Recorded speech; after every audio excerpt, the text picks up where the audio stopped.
pangalan. Huwag po nating kakalimutan na love tayo ni SK Chairman. Ito na ang ating SK Chairman. Palapit na botohan SK Chairman. Manlilibre yan si SK Food. What's up mga kalokan? May nakita kaming pulubi. Naawa kami kaya bibigyan namin siya. Bibigyan namin ng bagong sapatos at bagong bag. Chinilas.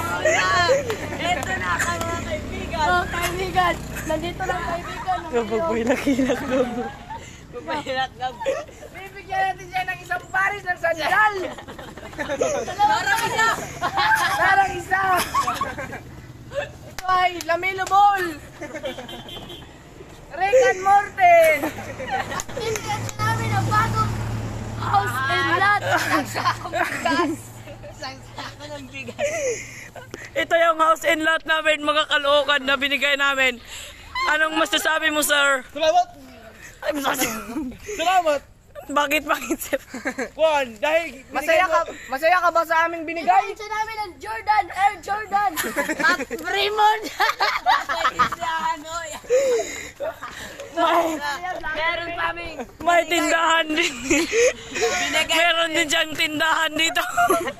binigyan namin. Lalagyan pa namin ng laman ng kanyang tindahan. Oo. Sa ngayon wala pa dahil wala pa. Ang bugas. Oo. Ang bugas pa yun. Parang bugas. Kunin mo kaibigan. Kunin mo. At mga sapatos na original. Anong masasabi mo na binigyan kanila ng mga appliances? Bigyan ng kahoy yan! Bigyan ng kahoy! Ano na? Mga kaibigan, may isa pa pala kaming hindi nabibigay. Ang bangka! Galing kang... Masaya ka ba? Bakit? Dahil para ito sa pag-farm, pagsasaka. Asan yung lupain mo dito na farm? Binigyan pa namin ng lupain! At salamat kang SK Chairman Alizar Valenzuela. Ano na muna, bye-bye! Kami ang